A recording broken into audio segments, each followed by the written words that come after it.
అక్కడ ఇక్కడ ఒక రూమ్ ఉంది సార్, రూమ్లో ఐసీయూలో ఇంకొక రూమ్ ఉంది, ఆ రూమ్లో ప్రత్యూషన్ అక్కడ. అంటే 15 గంటల 45 నిమిషాల తర్వాత ప్రత్యూష ట్రీట్మెంట్ తర్వాత 15 గంటల 45 నిమిషాల తర్వాత చనిపోయిందని చెప్పి చెప్తున్నారు. ఈ టైంలో మీరు ఒకసారే కలిసారని చెప్తున్నారు, అంటే దాదాపు టచ్ చేయలేని చెప్తున్నారు. అవును, లోపలికి వెళ్ళి చూడడానికే 2 hours నన్ను పిచ్చిదానిలాగా బయట నిలబెట్టిండ్రు సార్. డాక్టర్ లోపల ట్రీట్మెంట్ అవుతుంది మీరు వెళ్ళొద్దు అని చెప్పి బయట నిలబెట్టేశారు. ఏడ్చుకుంటూ కూర్చున్నా నేను, నిలబడి కూర్చోలేదు, డోర్ ఐసీయూ డోర్ ముందరనే నిలబడిపోయినా. లోపలికే పోనీయకపోతే how can I see sir? Pratyusha లోపలప్పుడు మీరు బయట పోలీసుతో మాట్లాడుతూ కావచ్చు, పోలీసుతో ఎవరు లేదు సార్ ఆ రాత్రి. అంటే తర్వాత చనిపోయినప్పుడు కేవలం బెదిరించడానికి మాత్రమే ప్రత్యూష సిద్ధార్థ ఈ విధంగా చేశారని చెప్పి మీరే చెప్పినట్లు అప్పుడు ఉంది కదా? లేదు, నేను చెప్పలేదు.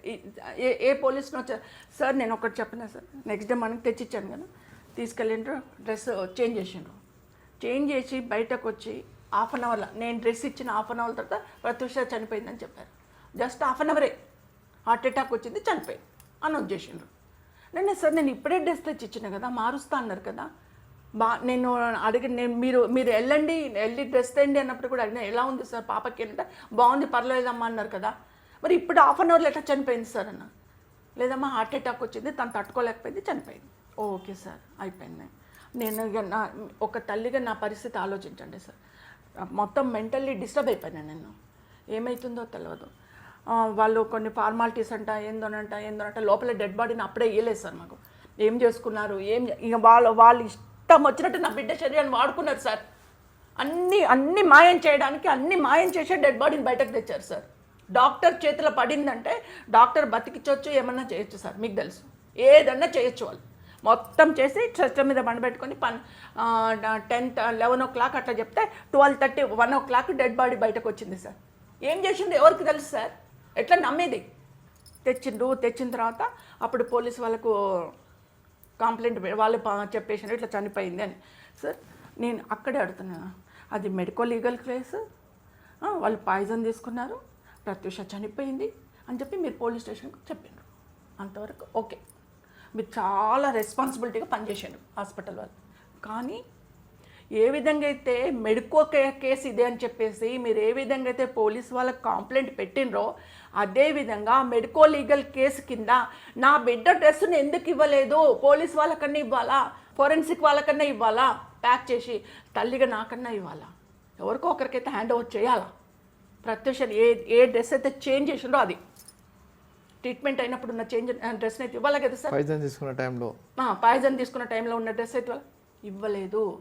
వాళ్ళని నేను పోయి నాకు ఒక 3 days తర్వాత ఇది సస్పెక్టెడ్ డెత్ అని చెప్పి నాకు భువనగిరిలో ఉన్నప్పుడు తెలవంగానే నేను ఫస్ట్ పోయింది కేర్ హాస్పిటల్కి పోయి, అక్కడ చైర్మన్ గారు ఉన్నారు, అంటే చైర్మన్ గారు ఆఫీస్ నా రూమ్లోకి పోయి మాట్లాడినా సార్ తోటి, ఒకటేసారి మాట్లాడాను. అదే సార్ డ్రెస్ సార్ ఏమైంది అంటే సతీష్ చంద్ర టీము ప్రత్యూషకి ట్రీట్మెంట్ చేసింది అన్నారు.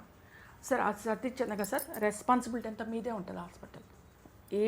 ఏది జరిగినా మీరే చెప్పాలి, రెస్పాన్సిబిలిటీ మీరే అవుతారు. నాకు చెప్పండి, నా బిడ్డ డ్రెస్ నాకు ఇవ్వండి, నేను తీసుకొని వెళ్తాను అంటే, లేదు ఆ రోజు నా Pratyusha morning next 24th morning Pratyusha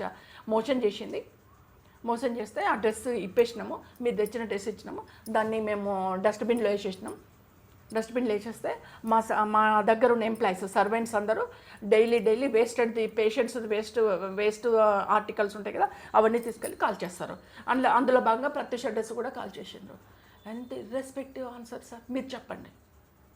corporate hospital, పెద్ద హాస్పిటల్, మీరు పోలీస్ స్టేషన్కు కంప్లైంట్ చేయడానికి బాధ్యత ఉంటుంది.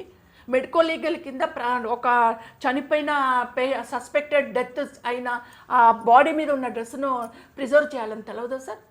హాస్పిటల్ ఓపెన్ చేసేటప్పుడే కొన్ని గైడ్లైన్స్ ఇస్తారు సార్, అవునా? ఆ గైడ్లైన్స్ ప్రకారం ఎట్లుంటుంది సార్? మెడికో లీగల్ కింద చనిపోయిన అమ్మాయి మీద ఏ ఆర్టికల్ ఉన్నా ప్రిజర్వ్ చేయాలి, అమ్మాయి కానీ అబ్బాయి కానీ ఎవరైనా, ఎలాంటి డెత్ అయినా, సస్పెక్టెడ్ డెత్ అంటే ప్రతిదీ ప్రిజర్వ్ చేయాలి. నా బిడ్డ డ్రెస్ని ఎందుకు ప్రిజర్వ్ చేయలే? నేను అడిగిన సార్, నాకు డ్రెస్ ఇవ్వండి, మోషన్ చేసింది బిడ్డ తల్లిని సార్. నేను ఒక పిల్లలు ఎదుటి వాళ్ళకి ఏదైనా ఉంటే అసహ్యమేస్తుంది, కానీ మాకు ఆ పిల్లలు ఎట్లాంటి స్థితిలో ఉండని గుండెకు అదుముకుంటాం, అయ్యో నా బిడ్డ ఇట్లా అయిపోయింది అని. నాకేం అసహ్యం సార్, చేత్తో తీసేస్తా నా బిడ్డ. ఆడ కొట్టుకుంటుంది నా బిడ్డ, కడుక్కుంటా, చేతులు కడుక్కుంటా, నాకు ఇవ్వని ఉంటుంది.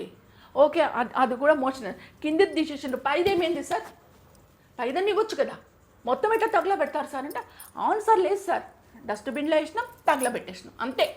ఇక్కడనే ఏమి మ్యానిపులేట్ అయింది, నారాయణ రెడ్డి సార్ని అడగండి సార్, మెడికో లీగల్ కింద డ్రెస్సును పడేయొచ్చా, ఇన్ని చెప్తున్నారు కదా, మెడికో లీగల్ కింద డ్రెస్ పడేయొచ్చా, కాల్చొచ్చా, ప్యాక్ చేసి పెట్టి ఫోరెన్సిక్ డిపార్ట్మెంట్ పంపాలి సార్, ప్యాక్ చేయాలి.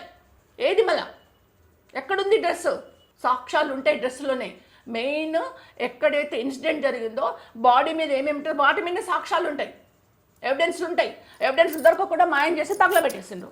సింపుల్గా అర్థమవుతుంది సార్, అక్కడ మీలాంటి వాళ్ళు అందరూ అర్థం చేసుకుంటారు, సింపుల్. ఇంకా నాకు ఎక్కడ ఎవిడెన్స్ దొరుకుతుంది, ఎక్కడ సాక్ష్యాలు దొరుకుతాయి? పోస్ట్ మార్టం రిపోర్టు ఏదో ఒక అలిగేషన్ పెట్టేసి దాని పక్కన పడేసిండ్రు మెయిన్ ఎవిడెన్స్ని. ఇంకో రెండో ఎవిడెన్స్ బట్టలు, అది తగలబెట్టేసినామంటున్నారు. Where is the evidence? Main evidence లేవి. హత్య చేయబడ్డది అనడానికి, రేప్ చేయబడ్డదానికి కావాల్సిన రెండు మెయిన్ ఎవిడెన్స్లను తీసేసిండ్రు మీరు ఫస్టే. ఇంకా నాకు ఎక్కడ ఉంటుంది కొట్లాడడానికి?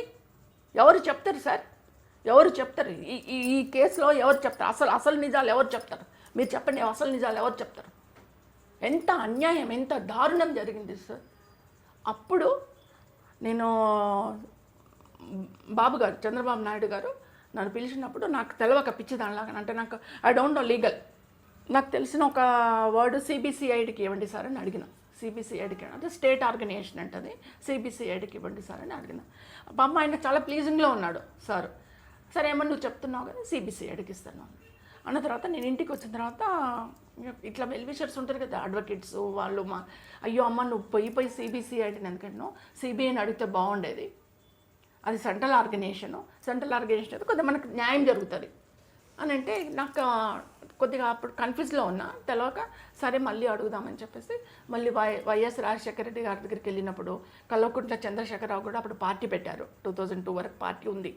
ఆయనని ఇద్దరిని కలిసి సార్ నాకు సిబిసిఐడి తెలియదు అంటే తెలియక చెప్పాను సార్, నాకు సిబిఐ కావాలా, సిబిఐ తోటి అయితే కొద్దిగా నా బిడ్డకు తొందరగా న్యాయం జరుగుతుంది అని అన్నాను. అన్న తర్వాత మళ్ళీ ఒకసారి బాబు గారిని కలిసి బాబు గారిని కూడా చెప్పారు సార్ సిబిఐ అంటే. అసెంబ్లీలో కూడా వైఎస్ రాజశేఖర రెడ్డి గారు, చంద్రశేఖర్ గారు మాట్లాడి ఎట్టకేలకు నా రిక్వెస్ట్, వాళ్ళ రిక్వెస్ట్, బాబు గారు ప్లీజింగ్ అన్నీ కలిపి సిబిఐకి ఇచ్చేశారు.